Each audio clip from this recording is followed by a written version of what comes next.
I have never been very superstitious, but the story I am about to tell you is something I have no explanation for, and it made me believe that there are things in this world that we still do not understand. I worked in a small grocery store that closed very late at night. Our hours extended until 1 a.m. since we were located in an area that, although not very busy, was the only place where people could go to buy something after the sun went down. During the week, the clientele was not as abundant, but on the weekends there was a slight increase. I had been working at the job for a while, but it was the first time I had worked the night shift. My more experienced co-workers had warned me that strange things happened in the store from time to time. However, I was skeptical and did not pay much attention to them. I remembered well the story of Jose, who one night had seen a black bird, similar to a crow, that landed on one of the carts outside. However, it wasn't just the bird that was disturbing. It was that it had the head of a black cat instead of a normal bird's head. Jose, frightened, had run to the room where the cameras were to check what was happening. He didn't want that strange being to enter the store while he was there.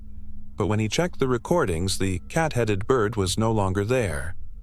He turned the recording back on, trying to capture the image of the creature, but mysteriously there was nothing on the recording. Since then, I had never witnessed anything strange until that Wednesday came. It was a dark and stormy night, around 11:30 p.m., and the rain was falling in torrents, creating a monotonous and enveloping rhythm. The lights in the store flickered from time to time, and the sound of the rain on the roof resonated like a lullaby. As I rearranged some products on the shelf, I let myself get carried away by my thoughts, absorbed in the routine of that day. Suddenly, the doorbell rang, breaking the silence like thunder in the middle of a storm. I was surprised to see an elderly lady, perhaps 80 or 90 years old, enter. Her presence was disconcerting, not only because of her age, but also because, at that hour, most people her age would already be asleep. The woman advanced slowly, as if each step were a small battle. Her hair, a tangle of gray, fell messily over her shoulders, and her face was furrowed with deep wrinkles that spoke of a life full of stories. She wore a black coat, heavy and soaked, that seemed to be older than she was. She headed straight for the aisle where the candles were and began to pick up several, one after another, with a determination that disconcerted me. I watched as her trembling hands caressed the candles, as if she recognized something sacred in them. As the minutes passed, I felt more uneasy, as if something in the air had grown thicker. I asked her if she needed help, and she, without looking at me, waved her hand at me to say not to worry, that she could do it herself. Although it seemed strange to me, I decided to leave her alone. However, every time she came back from the aisle with more candles, the feeling of uneasiness intensified. In total, I estimated that she had brought around 50 or 60 candles. I moved a little closer, trying to divert my thoughts from how strange all this was. I couldn't help but wonder what a lady of that age was doing, in the middle of the rain, collecting so many candles. "Excuse me, ma'am, but why do you need so many candles at this hour?" I asked her, trying to keep a friendly tone. She turned her gaze to me. Her eyes, a deep blue, seemed to capture the light of the store, while her expression was both intense and melancholic. "I need them, young man," she answered in a trembling voice, as if each word cost a great effort. I didn't quite understand what she meant, but I felt a chill run down my spine. The atmosphere grew heavier, as if the shadows in the corners of the shop were coming to life. I looked around, and for a moment, I thought I saw a dark figure moving in the corner of my vision. But when I turned my head, there was nothing there. The old woman continued her work, ignoring my concerns. At that instant, a flash of lightning illuminated the shop, casting dancing shadows on the walls. I felt trapped in a dream from which I could not wake. The rain continued to beat against the window, the sound mixing with the pounding of my heart. Every time the old woman returned to the hallway, time seemed to lengthen, and I wondered if there was some hidden reason behind her unusual visit. Finally, after what seemed like an eternity, I decided to intervene again.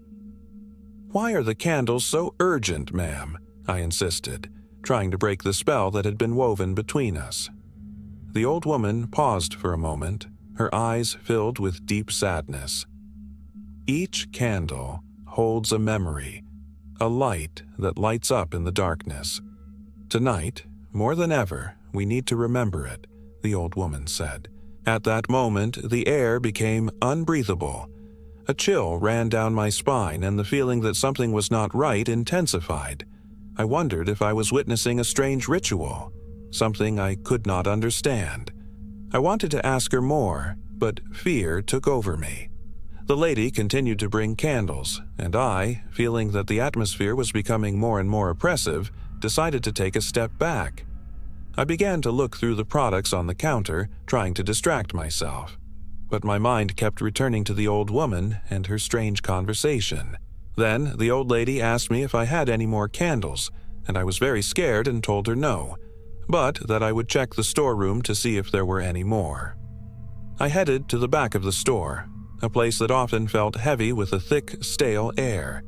The shelves were filled with products stacked almost chaotically, and I knew every corner of that space. I knew exactly where the candles were, so I hurried to find a box containing about 200. When I returned to the main area, I got the shock of my life. The lights in the store were completely off, and the only light that illuminated the place came from the candles that were distributed throughout the store, creating an almost ritualistic atmosphere. I felt frozen with surprise. It was impossible that in the minute and a half that I had been absent, that old lady could have placed and lit all the candles. Even stranger was that the candles were placed in high places, like above the chambers where the soft drinks were kept. I dare say that it would have taken even me several minutes to use a ladder to reach them. I looked around, searching for the old lady, but she had disappeared without a trace. The air became heavy and a feeling of fear settled in my chest. With great fear, I went to the room where the light switches were and turned them on, one by one, hoping that the light would illuminate the store again. But when I went out to the main area, to my dismay, the candles were gone. I ran to the hallway where I had seen them before, and there they were, untouched, as if no one had touched them. It was as if time had stopped and nothing had changed. Panic took hold of me. I checked the security cameras, my heart pounding. I wanted to find some evidence of what had happened. The video did indeed show me seeing the old lady come in and greeting her, but she was not there. At that moment, I was talking to her, but she did not appear on the recording. I was clearly there, talking and gesturing, but there was no sign of him or the candles. The video continued, showing me heading into the storeroom to get more candles. Then the lights would suddenly go out. An almost palpable darkness would invade the screen. Finally, you could see the moment when I turned on all the lights and the store would appear normal. It all seemed like a play of light and shadow, a trick of the mind. But I knew there was something more. The next day, I gathered enough courage to tell my boss and colleagues what had happened. When I did, they laughed at me, saying I looked like a madman talking to himself on the video. However, Jose, who had witnessed things like this and told me his own strange stories, looked at me with understanding. "You know you're not alone in this," he said, his voice low and gravelly. "I've experienced similar things that aren't easily explained. Remember about the bird with the cat's head. You're not the first to experience the strange here." The days passed, and with them, the eerie atmosphere of the shop became a constant companion. Every time someone entered, I felt more alert, waiting to see the old woman appear again from the shadows. Her presence had become an echo in my mind, and with each evening, I wondered if I would ever get answers to the mysteries surrounding that place.